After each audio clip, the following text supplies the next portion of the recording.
কেমন হয় যদি রেস্টুরেন্ট স্টাইলের থাই স্যুপ বাড়িতেই বানানো যায়? হ্যাঁ, ঠিক বলছি। আমার আজকের রেসিপিটি ফলো করে দেখতে পারেন। রেস্টুরেন্টের স্বাদ পাবেন ১০০তে ১০০। আসসালামু আলাইকুম এভরিওয়ান। শখের রান্না চ্যানেলে আপনাদের সবাইকে ওয়েলকাম জানাচ্ছি। আজকের রেসিপিতে রেস্টুরেন্ট স্টাইলের থাই স্যুপ রান্না করে দেখাচ্ছি। তো চলুন কথা না বাড়িয়ে শুরু করি। শুরুতে একটা প্যানে ১ কাপ পরিমাণ ছোট ছোট পিস করে কাটা চিকেন নিয়ে নিলাম। বড় সাইজের চিংড়ি দিয়ে দিচ্ছি হাফ কাপ। খুব ভালোভাবে খোসা ছাড়িয়ে নিয়ে তারপর কয়েক টুকরো করে কেটে দিয়েছি। লেজের অংশের খোসাটা রেখে দিলে স্যুপটা দেখতে খুব সুন্দর হয়, তবে আমি যার জন্য বানাচ্ছি সে বলেছিল যেন সমস্ত খোসা ফেলে দেই। মাশরুম দিয়ে দিচ্ছি হাফ কাপ। মাশরুমটাকে একটু লবণ পানিতে সিদ্ধ করে নিয়েছি। 4টা হাঁসের ডিমের কুসুম দিয়ে দিচ্ছি। শুধু কুসুমটাই নেবেন, সাদা অংশটা যেন না আসে। টমেটো কেচাপ দিয়ে দিচ্ছি 1 কাপ। দিয়ে দিচ্ছি 1 কাপ পরিমাণ চিলি সস। চিলি সসটা অবশ্যই দেওয়ার চেষ্টা করবেন। সাদা গোলমরিচের গুঁড়ো দিয়ে দিচ্ছি হাফ চা চামচ। চিনি দিয়ে দিচ্ছি কোয়ার্টার চা চামচ।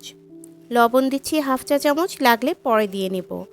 এখানে কিছু দেশি আদা স্লাইস করে কেটে দিয়েছি, আর দিচ্ছি থাই পাতা অর্থাৎ লেমন গ্রাস। এগুলোকে একটু থেতো করে নিয়েছি। ডিমের কুসুমটা হাত দিয়ে খুব ভালোভাবে ফেটিয়ে নিচ্ছি।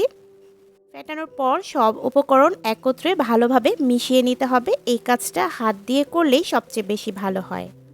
আদা দেওয়ার ক্ষেত্রে একটু লক্ষ্য রাখবেন, যদি সম্ভব হয় থাই যে আদাটা আছে সেটা দিবেন। সেটা দিলে রেস্টুরেন্টের অথেন্টিক টেস্ট পাওয়া যাবে। নর্মাল পানি দিয়ে দিচ্ছি 4 কাপ। আমি 4 জনের জন্য তৈরি করছি, তাই 4 কাপ পানি দিচ্ছি। 7 থেকে 8টা কাঁচা মরিচ অর্ধেকটা চিড়ে দিয়ে দিচ্ছি।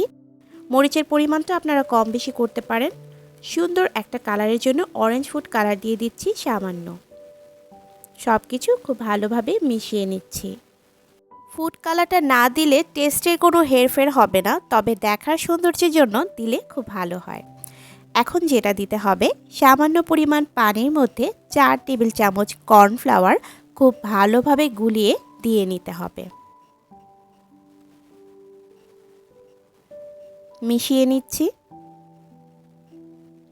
চুলাটা কিন্তু আমি এখনও অন করিনি। সব কিছু মিশিয়ে নেওয়ার পর একবারে চুলায় বসাতে হবে। চুলায় বসিয়ে দিলাম, হিটটাকে মিডিয়ামে রেখেছি। অনবরত নাড়তে হবে, নয়তো দলা পেকে যাবে। 8 মিনিট পর প্রায় ফুটতে শুরু করেছে, আর স্যুপটাও ঘন হতে শুরু করেছে। লবণটা একটু চেক করে দেখলাম, আমার মনে হচ্ছে আরও কিছুটা লবণ লাগবে, তাই আরও হাফ চা চামচ লবণ দিয়ে দিলাম। আর যার জন্য তৈরি করেছি সে বলেছিল একটু বেশি ঝাল দিতে, তাই আরও হাফ চা চামচ সাদা গোলমরিচের গুঁড়ো দিয়ে দিলাম। প্রায় 20 মিনিট হয়ে গেছে। চুলার ফ্লেমটাকে এখন মিডিয়াম থেকে লোতে করে দিতে হবে। আর স্যুপটাও হয়ে গেছে। নামানোর আগে লেমন গ্রাসের যে পাতলা অংশটা আছে সেখান থেকে কয়েক টুকরো দিয়ে দিলাম। টেবিল চামচ লেবুর রসও দিয়ে দিলাম।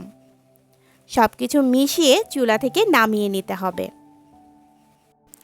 আচ্ছা, আরেকটা কথা বলে রাখি, আপনাদের যদি স্যুপের ঘনত্বটা কম বেশি মনে হয় তো আপনারা এখানে আরও একটু পানিও অ্যাড করতে পারেন।